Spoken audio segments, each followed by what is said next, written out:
satu sifat tercela, itu suka tergesa-gesa atau ajalah.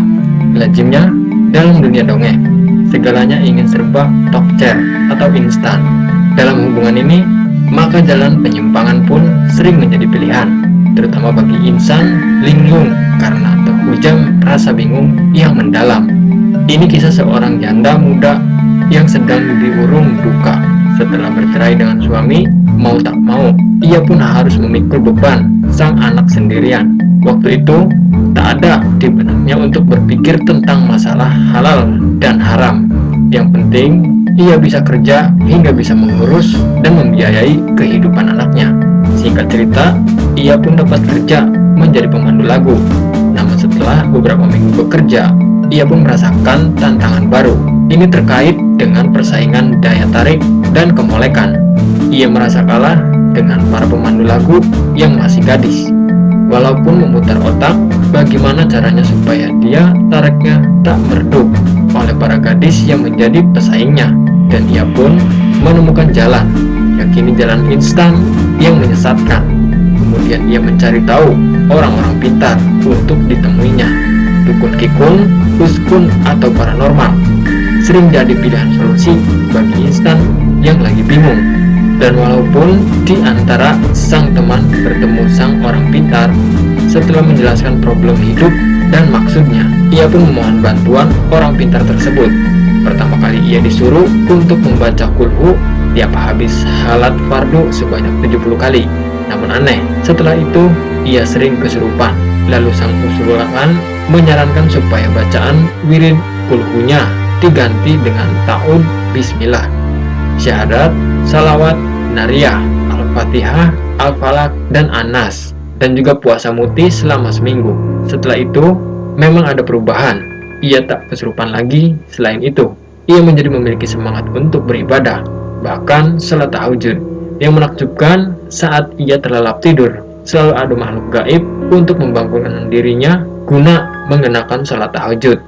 Bukan hanya itu, ia pun sering dinasehati dengan nasihat yang baik oleh makhluk tersebut, dan ia yakin bahwa itu merupakan karomah, dan keyakinan tersebut telah membuat dirinya semakin tenang. Di tempat kerjaan, ia pun mampu bersaing dengan para pemandu lagu yang masih gadis.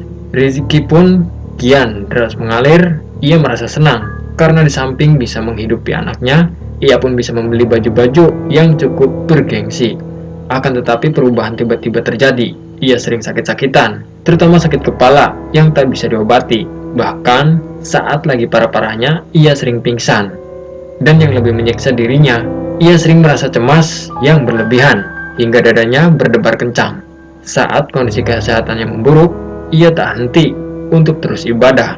Tahajud pun nggak pernah ditinggalkan, karena pada waktu malam tahajudlah ia sering mendapat nasihat untuk selalu berdoa dan nasihat tentang kesabaran dari makhluk yang gaib. Dengan demikian, optimisnya kerap kembali bangkit. Tetapi setelah sebulan lamanya, sakitnya tak kunjung sembuh. Sebagai akibat, ia pun sering bolos kerja. Walhasil, uang tabungannya pun kian menipis. Goncangan batin pun kian bertambah. Saat merasa sedih, ia selaku merindukan malam untuk tahajud dan menerima nasihat dari makhluk gaibnya. Awalnya, si makhluk gaib tersebut memberi nasihat yang baik. Tapi pada suatu malam, sang makhluk tersebut mengatakan sesuatu yang mengejutkan dirinya. Nasihatnya sungguh berbeda dari yang biasa. Si makhluk tersebut mengayakan, jika Allah itu ada, tentu doa kamu itu akan didengar dan dikabulkan. Tapi nyatanya, kamu masih sakit. Allah itu tidak ada, Allah itu tidak ada, tak ada. Hahaha. Ia kaget, terperajat, bingung dan takut. Dan nasihat-nasihat tersebut berulang terus tiap kali ia menjelaskan salat tahajud. Walhasil akhirnya ia pun terpaksa mesti meninggalkan salat tahajud tersebut karena takut dengan nasihat-nasihat yang membingungkan dirinya. Sakitnya kian parah, lalu qadarullah ia bertemu dengan mantan bodyguard wanita salah satu tempat biliar di Tasikmalaya yang pernah aku ruqyah dan alhamdulillah sembuh. Ia menyarankan untuk diruqyah kepadaku. Saat diruqyah, ia begitu tegang, lama tak ada reaksi. Lalu aku berdoa supaya Allah menampakkan yang menjadi sumber penyakitnya. Tiba-tiba tiba-tiba badannya terguncang dan ambruk. Akan tetapi ia kembali bangkit sambil tersiap. Kemudian ia menjerit ketakutan. Ia bilang melihat nenek-nenek menyeramkan sempat yang marah besar padanya. "Jangan takut," kataku. Tiba-tiba ia memegang kepalanya lalu muntah-muntah. Setelah itu ia menjelaskan bahwa di kepalanya ada banyak paku. Lalu aku bimbing ia berdoa untuk mencabuti paku-paku goib tersebut. Ia pun kembali muntah-muntah. Proses ruqyah dihentikan dan ia kusuruh datang lagi Keesokan harinya ruqyah dilanjutkan dan ia kembali melihat penampakan tak hanya nenek-nenek yang menyeramkan, tapi muncul pula kakek-kakek berjubah putih dengan jenggot putih pula dan tertawa begitu menurut penglihatannya. Kemudian aku bimbing ia berdoa supaya Allah memberi kekuatan ke tangannya.